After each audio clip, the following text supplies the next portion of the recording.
today we're going to be doing a slightly different video than usual.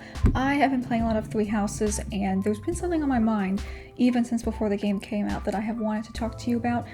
This is going to be about like the gay controversy that has come about with some of the S supports in the game.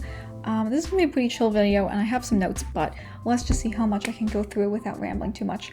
Also, I'm just like C2, I did a previous video wearing this, so that's why I look like this. So here is the tea. In the new game, there are five, count them, 5 female bileth same gender S support romances, and there are 3 male bileth same gender S support romances. Say that 5 times fast. So with the female romances, there are 3 plot relevant ones, and I would say that maybe like Rhea is on the line with this, but they're pretty much all in the same age range as the main character Byleth. 2 out of the 3 male S support ones are with guys that are twice their age, which was like a little bit sketchy to begin with, and none of them are plot relevant. And then we find out that the 2 older guy ones aren't actually like romantic endgame S support romances, and you still end up with like a random woman at the end of the storyline, kind of like how Crom will end up with the random villager if you don't pair him off with any of the females. Which means that we're left with one guy who is romanceable by male byleth. Now, I think even straight Fire Emblem fans were noticing that this is a little bit of a problem. First of all, there's the discrepancy in how many reps there are for both sides, as well as like which characters were chosen to be like the gay representatives for this game. I wanted to give my own opinion on this, given that I am a gay female Fire Emblem fan, and I haven't seen any other videos on this topic from like my perspective on YouTube. I also want to talk about what I think some of the reasons are for why they choose certain characters, and also like what the reasoning for the discrepancy could be. So I want to start off and say that I am really happy with the characters that they chose to be the gay female representatives for this game. I can't believe that like before the launch, my like gaydar pinged off so hard on Dorothea and Mercedes, of course, and those were the 2 girls that I immediately was most drawn to, and then they became the characters that I'm able to romance, so that's really, really great. I am happy overall that Fire Emblem has continued to have gay romances, when really they didn't need to put romance in this game at all. I feel like a game where you are a teacher and the characters that you can romance are your former students, this would be like the most opportune time for them to not have romance in the game. There was an article that came out before the game's release. I think it was called like Fire Emblem Three Houses is like a bisexual's paradise or something like that. And it was kind of saying how all the characters treat you exactly the same, both in romantic and non-romantic situations, regardless of what your gender is. I will say something also interesting is that there's only one character that can do S supports, and that is Byleth. So there is characters in the game, like 2 male or 2 female characters that can have A supports with each other that aren't on this list of the canonical like gay representatives, but that's because A supports in this game are not necessarily incredibly like romantically tied.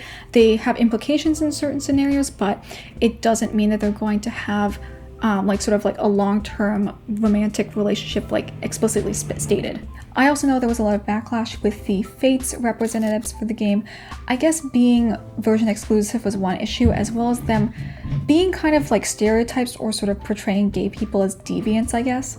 And at first I was kind of worried they were going to do this with male Byleth's route with the 2 older gay characters. I was worried they were going to make it be sort of like a very predatory relationship, or have male Byleth be sort of like the homewrecker role, given that both of these older men have like wives and children. But this isn't the case anymore, as we know now that the S supports for those characters aren't actually romantic. Because literally everyone has said that Claude is so heavily coded as bisexual, both in the way he talks, the way he acts in certain cutscenes, and it makes really like no sense to me why he's not a romance option. Because Edelgard is very bisexually coded in the way that she talks, at least from my perspective of like a female Byleth Black Eagles playthrough, so it doesn't make any sense why she gets to be bisexual but Claude is still just straight.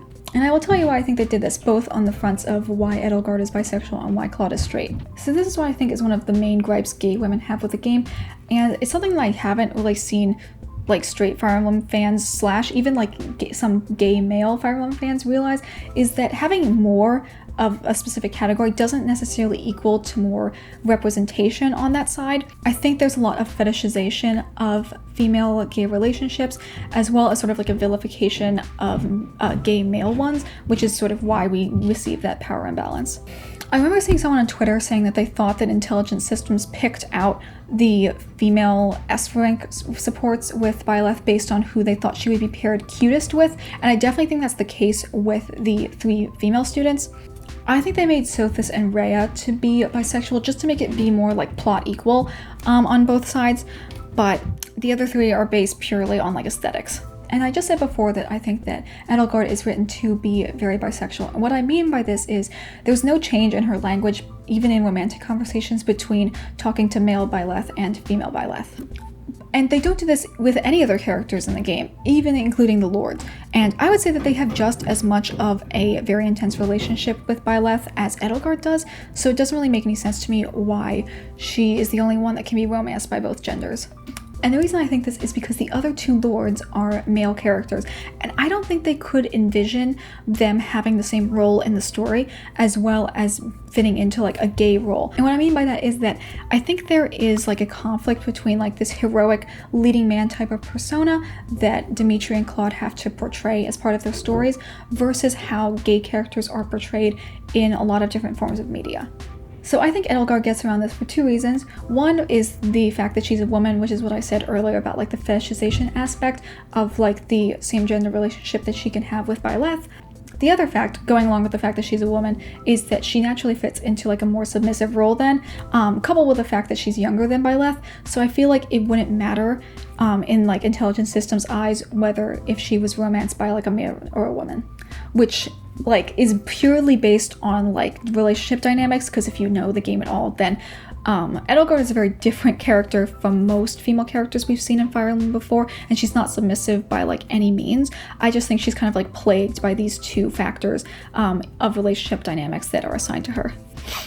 I know this is a very like direct and almost explicit way of looking at things, but this is just the way I process it. I also think that gay people in general, to the point where it's like becoming a meme, have always been asked by straight people who is like the man and who is the woman in the relationship, which is of course like code for who's like the top and the bottom. I would say this is like one of the most basic levels of coding that goes onto gay characters, is assigning them those 2 roles. And I really don't think that Intelligent Systems could envision Dimitri or Claude as being like the woman in the relationship with Byleth. Being the woman or being the bottom has a lot of connotations with not being as masculine or as take charge or powerful, and they don't want to associate those things with what's going to be their leading character. I think it's the same reason why in the end they made the older male relationships with male Byleth not be romantic, because they couldn't see Byleth as the main character of this game being in a submissive role with those older male characters. Which is why in the end we get Linhardt as the only romanceable option, because he, no offense to him, but is very, like, I would say bottom-coded in his presentation. He's the only one that can work romantically with this version of Byleth that they want to present. But to go off of this, those are my thoughts on the matter in terms of what I think was going on. I will also say, in relation to all of this, that those are not the way that gay relationships work, this power dynamic between man and woman. I don't really think those are how even like straight relationships work. Just because you're the woman with your male partner doesn't mean you're more domestic or submissive in any way. I think that that's kind of moved out of people's mindset in terms of straight relationships, but not so much with gay relationships, just because there's so much less presentation of them in media. We're still slowly moving away from these really narrow stereotypes that have been ingrained in our culture. Anyway, this was kind of a really weird and heavy video. I hope I made sense and I wasn't rambling too much. But yeah, let me know what your thoughts are with this issue.